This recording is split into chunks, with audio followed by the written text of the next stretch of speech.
Hello, I am Lost Generation, this is MediEvil, let's play. Today I'm playing the Sleeping Village.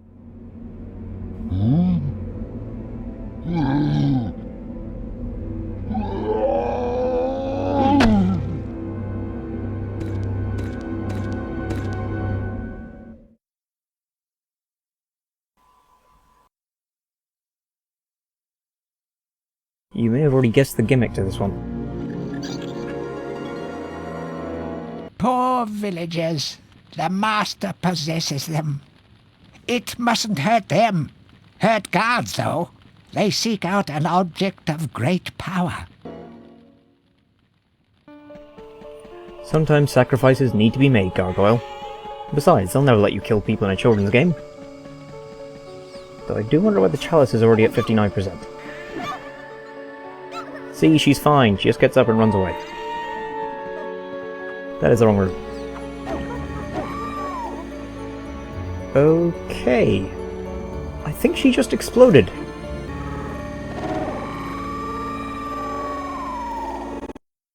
Yeah, we're gonna pretend that never happened. The Sleeping Village is sort of a breather level after the boss fight and Pumpkin Gorge. You're actively discouraged from attacking people. The chalice starts almost full, at 59%. Whenever you kill a villager, it goes down 5%. I think you can get away with maybe one death, but I wouldn't want to try it. Certainly more than that, and I think you won't get the chalice. So you just have to avoid villagers and explore the level. It's I wouldn't say, maybe not breather, it's just a different level. It's a nice change of pace. Also, I'm about to screw up a puzzle. Though to be fair to me, in a slightly weird way. So I put that one too far to the right, and this one's too far to the left. Actually, I wanted to push it right there, but I screwed up. Apparently neither of them is on the switch, but they must be at least halfway, because the third one won't go in the middle.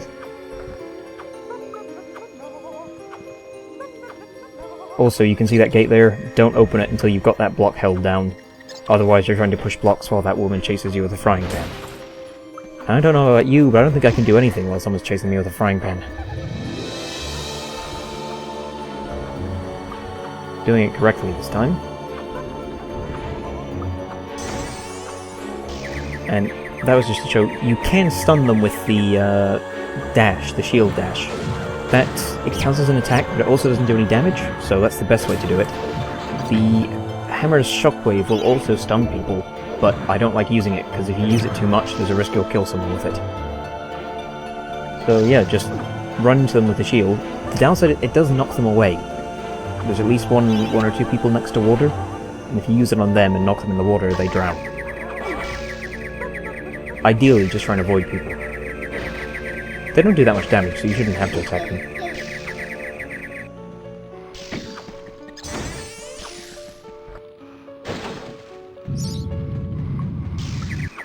I realise the order I've done this in is, well, it's the ideal order in terms of time. It probably doesn't make any sense why I'm doing all this. You haven't yet seen a reason for me to want a landlord's bust. Sorry about that, it will make sense. Of course, just when I was doing it, I never thought of what you're supposed to do is find a bunch of books explaining what you have to do, and then go back around a second time, getting all the stuff you need. Hurry, comrades, tear this place apart! If we don't find the shadow artifact, Lord Zarek will have us mocking out the demons for the next millennium! I know from the second game Gallowmere is meant to be in England, so I don't know why everyone has a foreign accent. Or almost everyone. Showing the longbow here, since I never got a chance to use it in the last level. This switch will release the red rune I saw earlier.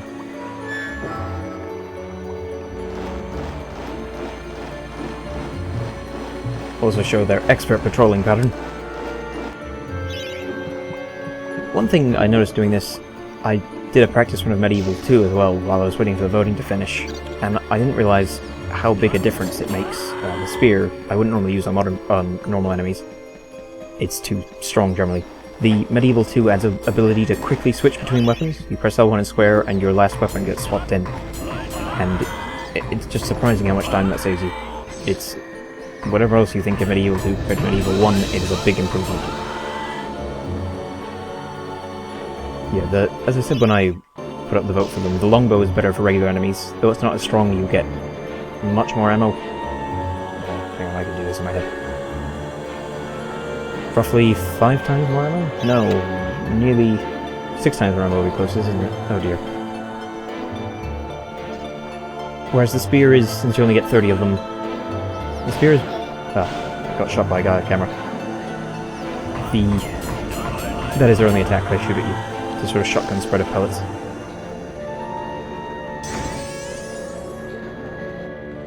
Also, there's going to be a cut here. There are a load of books in the library, all of them optional. So there'll be a link in the description where you can view them as images, because I didn't want to show all that in the video.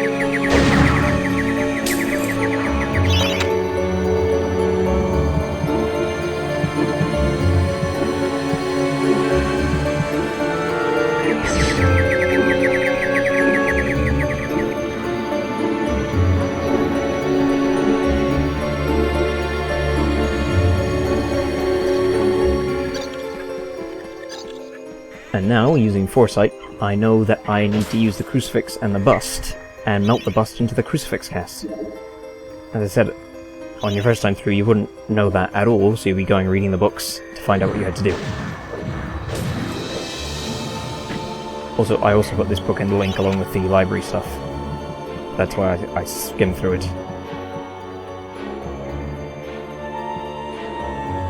It just tells you to jump on the bellows. Apparently it was already lit. I don't think you're supposed to leave those things lit and unattended, but I guess Zarok messed things up.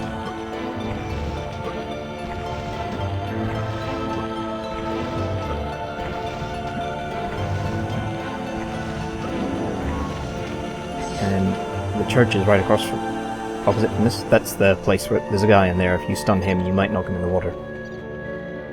Generally what would happen, since this is near the beginning, you go in here first, see a big space on the wall, and the book tells you to find the crucifix, and that's how you know what you were looking for.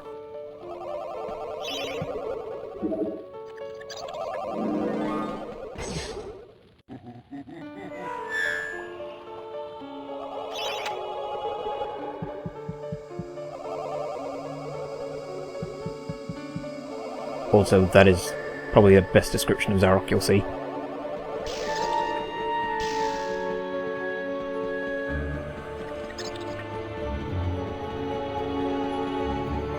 I'm not sure how the safe key opened this, because as we'll see in a minute, or in a while, the safe key isn't to that door. It just conveniently opens when you find it.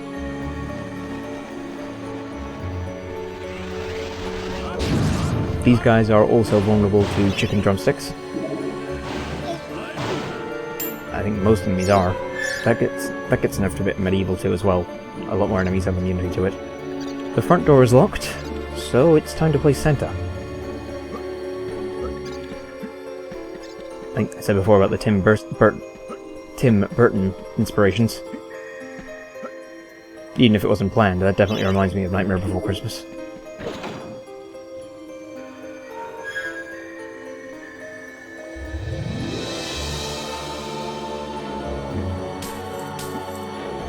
Okay, now this is what the safe key actually opens.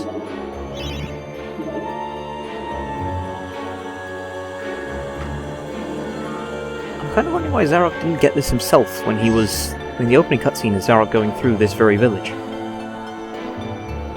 The chalice is there, unless he didn't know it was here in the first place, I imagine he could have just taken it himself.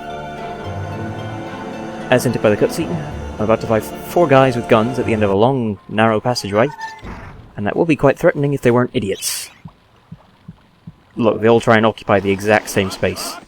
They line up, I throw a chicken drumstick. I have had times where they were smart enough to just stay where they were and shoot at me, and that can be quite irritating. Most of the time they'll do that.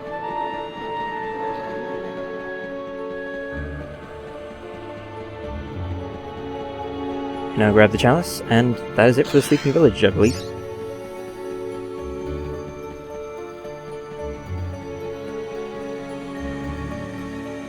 And at the time I recorded this, unless there's been a massive jump since then, the axe won by a landslide, so I'll be getting that soon.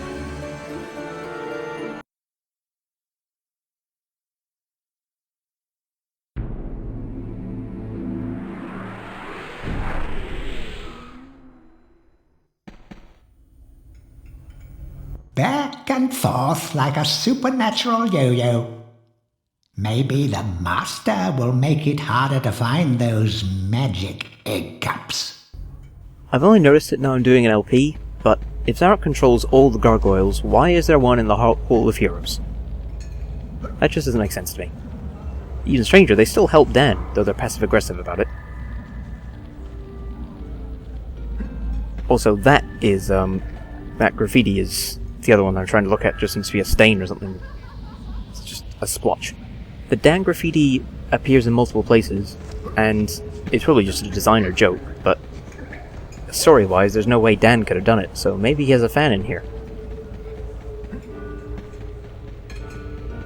Also, I double back here because a lot of people probably already knew this, but when I was recording it was the first time I noticed that the statues turned their heads to look at Dan as he runs past. I think it's only the ones that are glowing, but it's a nice touch and I'd never noticed it before. Hey, Mr. Fortisque, I want to talk with you. If this Zorak's so bad, why'd you get to go back? Why'd you of all people, Fortisque? It should be I, Blood Monathe, Skull Cleaver. When I lived, always I had a pile of slain strewn around me. You spend most of your time organizing and changing of the guard and playing croquet with the king. Still, I lend you my axe. You swing her, you throw her. She thirsts for a slaughter as much as I. Drink deep of demon blood, my proud beauty. Now, look at the size of this thing. It's about half the size of Dan, and he can still toss it around like a boomerang. The main attack is just that overhead swing like the hammer, and while it is quite strong, stronger than the broadsword but weaker than the enchanted broadsword, I almost only use the second attack. It's a infinite use range attack because it comes back to you. It's not as fast or long range as the longbow, but it doesn't cost any money at all. I've had trouble hitting faster enemies with it, but generally, to save money, I'd use the axe on almost anything. That is it for this video. I am Lost Generation, this is MediEvil, and I will see you next time in the Asylum grounds. Thanks for watching.